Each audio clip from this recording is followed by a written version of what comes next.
Fanáticos del hardware y el overclocking, sean bienvenidos a un nuevo video por OCX Chile. En esta ocasión veremos en detalle la BIOS de la X570 Taichi. Es una placa madre que hemos utilizado hace mucho tiempo y la verdad la habíamos dejado un poco de lado en ese aspecto.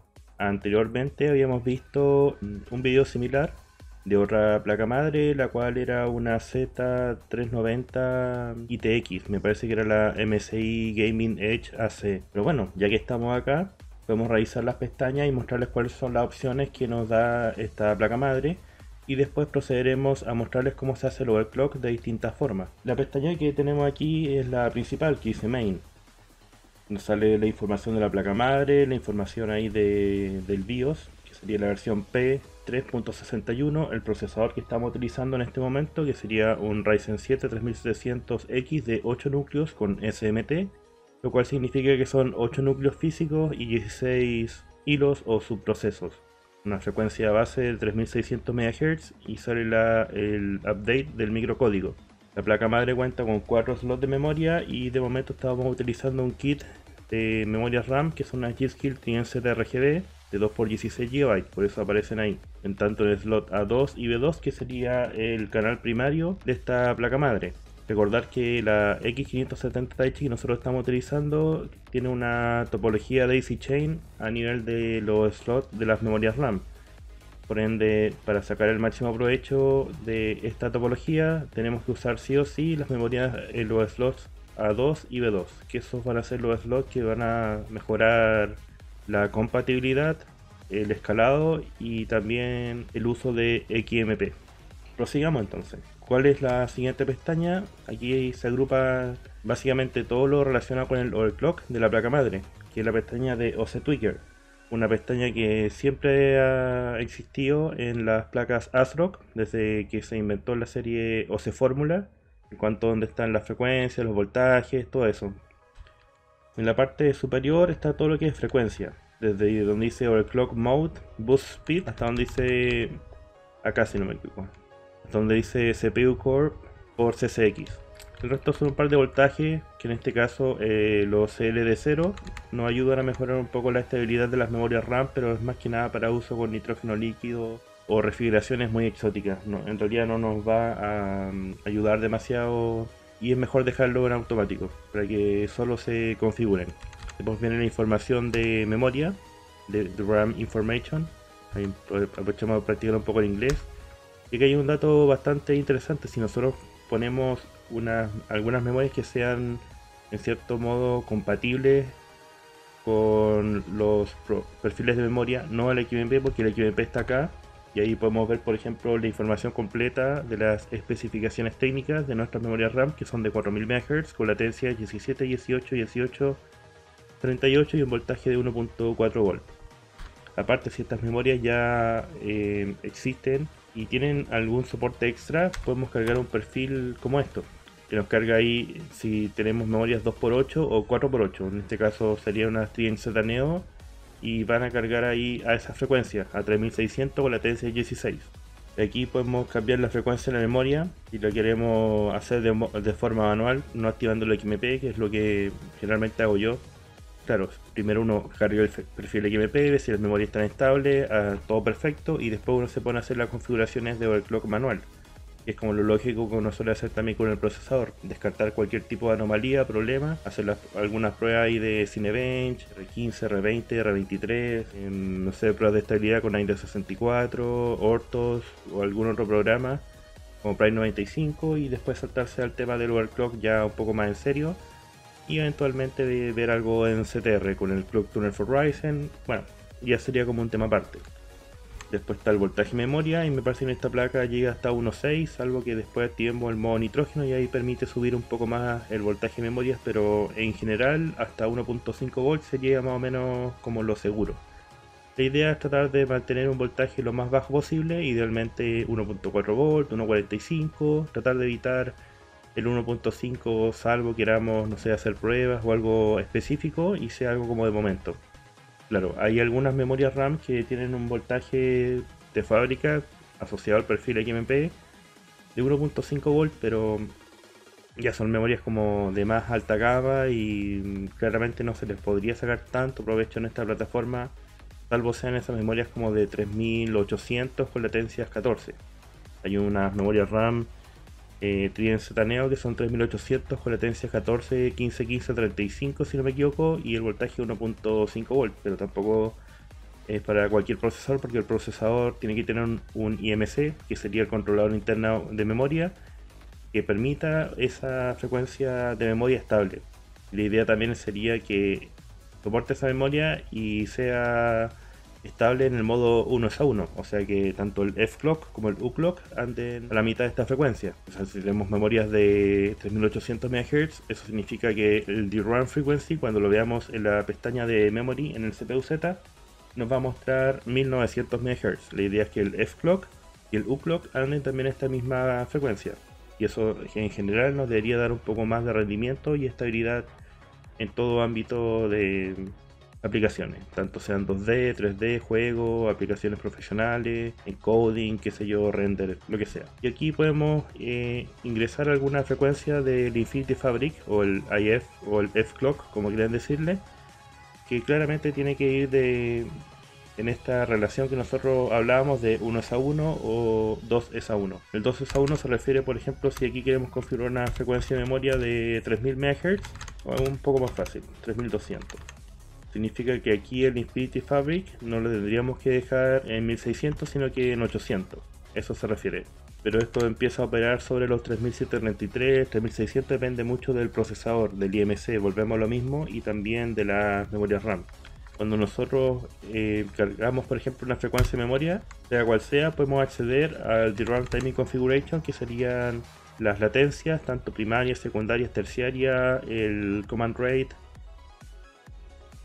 En la parte aquí abajo hay un comando o un parámetro bastante interesante, bastante útil, que a algunas personas le puede ayudar a estabilizar su frecuencia de memoria, el cual se conoce como PROC-OET, que es un valor de impedancia. No recuerdo muy bien qué era lo que hacía o cómo actuaba, pero si nosotros lo configuramos con estos procesadores, los Ryzen 3000, me parece que si uno tiene memoria Samsung VDI, hay que configurarlo como en 32 o en 34,3 ohm. Estas opciones aquí abajo en general no se utilizan. A veces uno puede configurar el GR Down Mode y puede lograr un poco más de estabilidad, pero en general yo trato de dejarlo en automático porque es lo que mejor rendimiento da. Después viene una sección acá que se llama External Voltage Settings and Load Line Calibration. Aquí lo que tenemos es la configuración de override, por así decirlo, con todos los voltajes, salvo los que vimos en un principio. Y aquí está, por ejemplo, el Line Load Calibration, el Load Line Calibration, siempre me confundo, del CPU, del SOC. Se puede configurar el voltaje del procesador y hay hartos voltajes aquí, aparte también, que son más que nada para uso con nitrógeno líquido o refrigeración exótica. En realidad no los vamos a utilizar cuando veamos las pruebas de overclock. Después algo bastante útil, que sería los perfiles de overclock, los cuales para la gente que se lo esté preguntando, sí, se borran cuando hacemos una actualización de BIOS, así que traten de memorizarlos, sacarles captura y se puede sacar capturas desde la BIOS también. Podemos hacerlo con la tecla F12, pero claro, como no tenemos un pendrive instalado, no va a ser posible. Por ejemplo, con F1 tenemos la ayuda general. Si hacemos, por ejemplo, cambios y queremos descartar esos cambios, tenemos que apretar la tecla F7. Con la tecla F9 cargamos la configuración por defecto. Por ejemplo, aquí en el apartado de abajo podemos cambiar el idioma. Está por defecto en inglés porque es el que más me gusta, en el sentido de que los nombres están muy bien escritos, están bien asociados y uno lo entiende bastante fácil. Aparte de casi todas las guías en internet están en este mismo idioma, y en los foros también hay mucha información, entonces es bueno familiarizarse con todos los nombres en inglés, y claro, también les va a servir en el caso de que quieran aprender este lenguaje a futuro como un segundo idioma. Todo va a servir. Si por ejemplo cambiamos en español, vemos que hay muchos nombres que no son como lo idóneo. Incluso muchas cosas quedan, por ejemplo estos voltajes, dice como el CL0, muchos quedan en inglés porque no tienen una traducción literal, por así decirlo. Y hay algunas traducciones que son demasiado como rebuscadas, como si las hubieran hecho en Google Translator, y la verdad es como si hubieran traducido palabra por palabra, no que hubieran agarrado una oración y le dieron sentido a ese contexto. Entonces por eso yo les recomendaría siempre usar la BIOS en inglés. Después podemos saltar a la pestaña de Advanced. En CPU Configuration hay un par de opciones. Generalmente lo que se suele hacer acá es que se desactiva esta opción que dice SVM Mode, que sería la virtualización del CPU. En el caso de que queramos utilizar por ejemplo el Clock Tuner for Ryzen, tenemos que desactivar sí o sí esta opción, para que nos dé un poco más de estabilidad, y el resto de cosas no se mueven. En configuración de PCI, aquí no hay mucho que hacer la verdad. En Onboard Device Configuration serían como las partes como importantes de la placa madre a nivel de LAN, el Wi-Fi, etcétera, el Bluetooth. Aquí dice One Radio, se refiere como al dispositivo de acceso inalámbrico. Como yo estoy usando por ejemplo un cable Ethernet, y para que no haya conflicto algunas veces o simplemente para que no esté pivoteando entre uno y otro, suelo desactivar por ejemplo el Intel Wi-Fi AX200 de 160 MHz, y esto me va a desactivar tanto el One Radio como el Bluetooth. Y si no, podemos desactivar solamente el One Radio y dejar habilitado el Bluetooth, en caso de que tengamos algún control o algún otro dispositivo que necesite Bluetooth. También podemos desactivar o cambiar la configuración del audio al panel frontal de HD a C97, que hay algunos dispositivos más antiguos que requieren utilizarse en este estándar, en la C97, aunque a la fecha yo no lo he utilizado, no se ha dado el caso. Bajando por las opciones también tenemos los discos duros y SSD. Hace un tiempo tienen que estar configurados en AHCI. Aquí aparecen los dispositivos que tenemos conectados y ambos están por conectores SATA. En la CPI Configuration aquí en realidad no se hace mucho. Trusted Computing tampoco. En el AMD PBS se pueden cambiar un par de opciones de toda índole y generalmente ahí no se ve nada. En AMD Overclocking aquí vamos a revisar porque se puede desactivar. Tenemos que aceptar esas como entre comillas contrato que sale ahí, que yo no se hace responsable. Lo que se hace acá, bueno, hay nada. Lo que está, la opción más importante de todo este grupo sería, bueno, en parte la de nitrógeno líquido, que viene automático por defecto y se puede desactivar, pero en realidad no nos serviría de nada porque hay que también hacer una activación a nivel de un switch en la placa madre, si mal no recuerdo, y eso nos va a habilitar el modo nitrógeno. No es como llegar y cambiarlo acá. Esto que se llama Precision Boost Overdrive, para la gente que no lo tiene claro, es una capacidad de los procesadores AMD que permite intervenir en el firmware con el cual ellos trabajan, por así decirlo, sobreescribe los valores máximos, tanto de voltaje, temperatura. Entonces como que de alguna forma es como si le hiciera un poco de overclock. Entonces si queremos por ejemplo utilizar el CTR, tenemos que desactivarlo. Es más que nada eso. El XFR opera con los valores stock del firmware entonces, y el PBO lo hace con valores que se modifican, y eso va a depender del tipo de carga, la temperatura del procesador, qué tan rápido sube la temperatura, por ejemplo, si se está ejecutando instrucciones ABX, HBAO, si van a ser MMX solamente, va a depender de muchos factores. Pero claro, nos da más rendimiento, y esta opción la pulieron bastante con los procesadores Ryzen 5000. Pero no es el caso en este momento. Aquí vamos a cambiar por ejemplo ese Active Page on Entry, que cuando nosotros nos metemos a la BIOS generalmente partimos en la pestaña de Main, que sería esta. Pero podemos poner cualquier otra pestaña. En general yo uso que parta en OC Tweaker. Y esto es más que nada una opción que dice Full HD UEFI BIOS, y se refiere a cómo se despliega la pantalla. Generalmente es en 1080p, y eso se aplica a gente que tiene monitores 1080p. Si tienen monitores más chicos, la idea sería que se cargara la otra configuración en 1024x768, y esto también puede ser útil para la gente que tiene monitores que de forma nativa tienen resoluciones mayores como 1440p o 4K. En esos casos, para que no se le vea tan desconfigurada la BIOS, como el splash screen, así el mensaje de bienvenida, sería bueno que la cambiaran al modo disabled.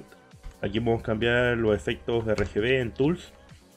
Como tenemos una opción de Secure Erase, podemos borrar la información y dejar nuestro SSD de fábrica. Y el NVMe Sanitization Tool sería algo similar, pero específico a los dispositivos NVMe, porque tienen un flash muchas veces que es distinto. Y en Instant Flash lo que hacemos es cargar una BIOS en un pendrive, y aquí cargando esta opción nos va a reconocer ese archivo de imagen en el pendrive y podemos actualizar la BIOS. Claro, esta placa madre también, si la apagamos, podemos actualizar la BIOS con el BIOS Flashback. En Hardware Monitor, bueno, tenemos aquí todo lo que vendría siendo los voltajes desplegados de forma dinámica, tanto lecturas de revoluciones por minuto de los ventiladores según los sensores, y temperaturas del procesador placa madre y otro tipo de cosas. Podemos configurar los ventiladores en modo PWM, en modo DC. DC se refiere a corriente continua, donde ahí hacemos variar el voltaje, no por un tren de pulsos de 12 voltios, como funciona el PWM. Pero bueno, ambas opciones son válidas y depende si tenemos conectores de 4 o 3 pins. Eso más que nada. En seguridad, aquí en general no se mueve nada. A veces en Secure Boot uno tiene que deshabilitar algunas opciones o meterle mano cuando son, no sé, otro tipo de sistema operativo como Linux. Pero tampoco hay mucho más que hacer. En algunos casos el CSM, que es el Compatibility Support Module, no amigos chilenos, no significa lo que están pensando. Podemos activar el CCM para el modo de compatibilidad. Y eso se requiere para algunos casos muy específicos, pero en general no. En Exit, bueno, si nos manejamos ahí, sin apretar la tecla F10 por ejemplo, la F9, podemos hacer esos mismos cambios desde acá. El guardar cambio y salir sería el correspondiente al F10. Podemos descartar los cambios que hicimos en la BIOS y salir. Simplemente descartar los cambios que sería el F7. Y eso más que nada. Entonces ahora lo que vamos a hacer va a ser reiniciar e ingresar nuevamente a la BIOS para ver la configuración de overclock. Aquí tenemos que cambiar, si queremos, el modo del overclock. Y podemos subir un poco el bus speed a 100.1. Esto nos va a ayudar a que el clock base se mantenga lo más estable posible y que rara vez baje de 100 MHz, lo cual nos va a asegurar una frecuencia ligeramente más alta. Nosotros queremos utilizar, por ejemplo, 4400 MHz, se mantenga lo más parecido a 4400 y no sea 4395. Es una estupidez, pero créanme que hay mucha gente que se fija en ese tipo de cosas. Aquí tenemos dos opciones. Podemos hacer un overclock genérico que va a ser idéntico para ambos CCX. Recordar que el 3700X es un procesador de un CCD. Entonces, cuando nosotros hacemos pruebas, por ejemplo, con el Clock Tunnel for Ryzen, el Clock Tunnel for Ryzen nos dice ya, este CCX es un poco más poderoso que este otro. Y en este caso, este procesador, por ejemplo, corre un CCX un poco más alto al mismo voltaje.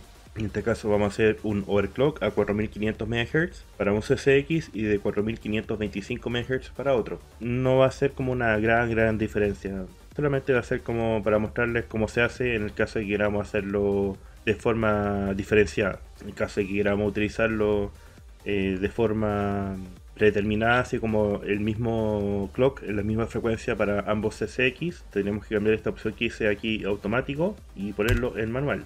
Entonces aquí tenemos que cambiar 4500 y eso sería.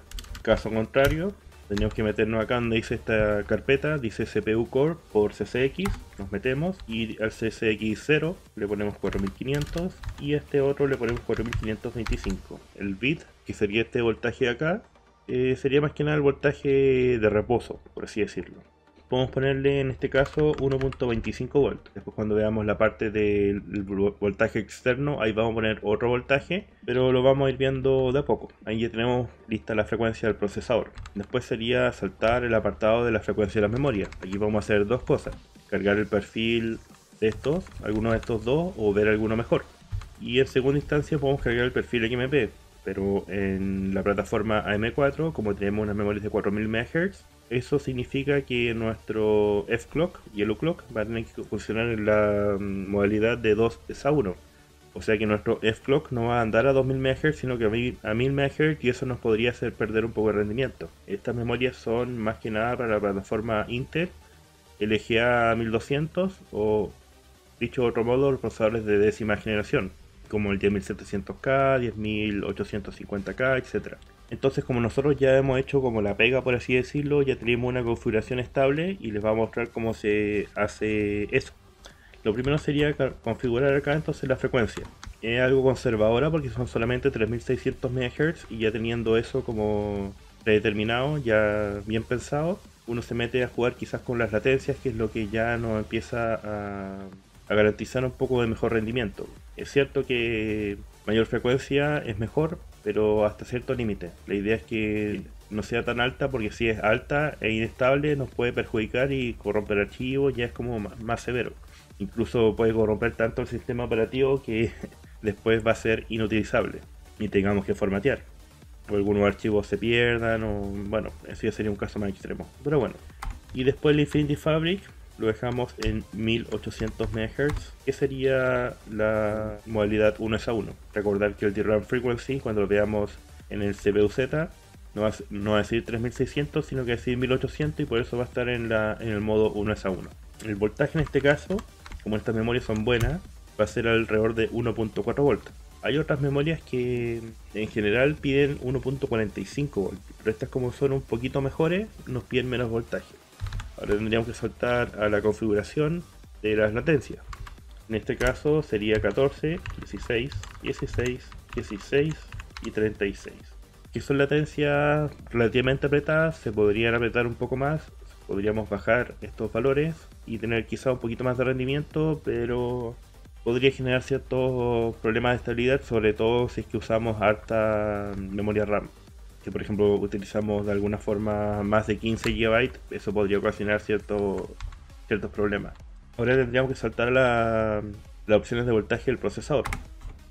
El modo del voltaje del procesador va a quedar en modo fixed, que sería modo fijo. O sea, nosotros vamos a poner aquí un valor y ese valor va a ser lo más parecido a lo que nosotros tengamos después en CPU-Z o en algún otro programa de monitoreo de voltajes, como Hardware Monitor, Hardware Info, AIDA64, etc.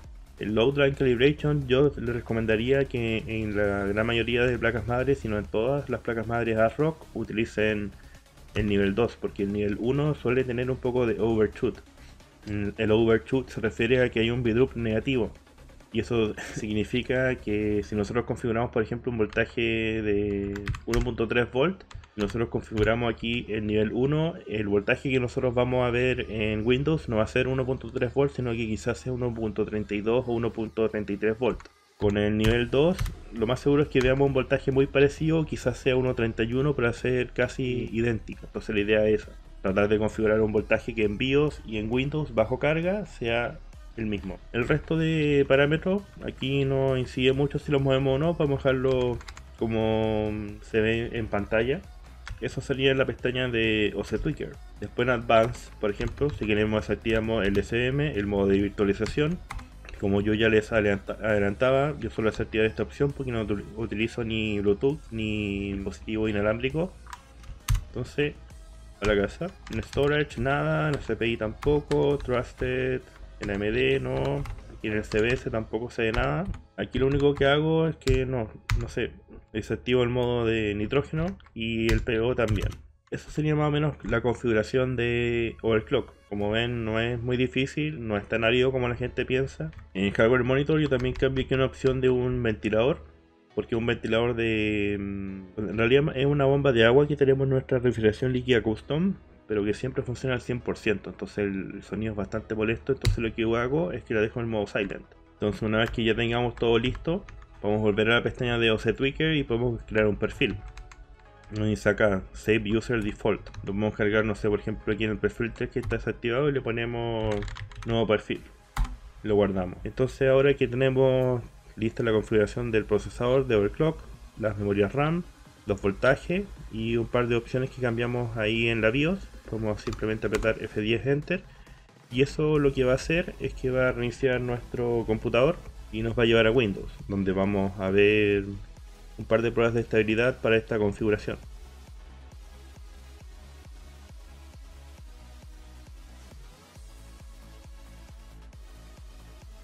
Abrimos el típico archivo, el bloc de notas con nuestra plataforma de prueba. Tenemos también aquí las pestañas de CPU-Z. Tenemos una para CPU, vamos a abrir una para la placa madre, memoria, etc. Tenemos el core temp, las memorias. Entonces ahí están configuradas en modo 1 a 1, donde tenemos el DRAM frequency en 1800 y el core frequency que dice acá, pero sería el F-clock o el U-clock en 1800 también, con las latencias que les mostramos anteriormente, 14, 16, 16, 36. La tarjeta video, la Galaxy, y sería ahora abrir por ejemplo Benchmade y correr un poco el Cinebench R20 o algo así. Entonces con Cinebench R20 nosotros tenemos un acercamiento inicial a cómo es la estabilidad de nuestro procesador y configuración de overclock. Ya si pasa varias iteraciones de Cinebench R20, podemos empezar a usar, por ejemplo, AIDA 64 en la modalidad de estresar tanto el FPU, el CPU y el caché. Y si eso ya anda estable, sería después utilizarlo como en uso cotidiano, qué sé yo, viendo videos en YouTube, viendo aplicaciones web, programando, y la idea es que no se caiga en ningún tipo de escenario y eso va a asegurar la estabilidad. Podemos dejar quizás RAID 95 varias horas, pero al final puede que tengamos algún problema ejecutando, no sé, abriendo el navegador del Chrome, y eso va a generar algún problema y al final como que no va a ser tan práctico asegurarse que solamente con RAID 95, que eso solamente va a ser para ciertos casos como bien exigentes, pero al final incluso jugando también puede ser estresante para el procesador y las memorias. Ahora, si queremos ver las memorias como en serio, sería hacer las pruebas con Memtest, por ejemplo. Tiene que ser la modalidad que nosotros creamos un pendrive bootable y ese funciona con una distribución de Linux, si no me equivoco, un pendrive que tiene una cierta interfaz. Así que eso más o menos es lo que sería lo que le quería mostrar respecto a cómo es la configuración de overclock en la X570 Taichi. Yo lo veo siempre que hacemos lives con esta placa madre, pero quizás la gente quería algo como más específico. Así como ya, este es el video donde vemos en detalle cómo se hace la configuración, se explican las cosas como más en detalle, porque claro, como yo lo he hecho varias veces en los lives, se tiende quizá a omitir a veces un par de aspectos y aquí se explicaron varios conceptos para que la gente los tenga bastante claro. Y también lo hago por aquellas personas a las cuales le he vendido también placas madres X570 Taichi a modo de importación, encargos que me han hecho, y también como esta ya es una placa más popular. Cuando esta placa recién llegó a mis manos no era para nada popular y era bastante cara, y ahora con el tiempo ha ido bajando de precio, lo cual es bastante positivo por parte de ASRock.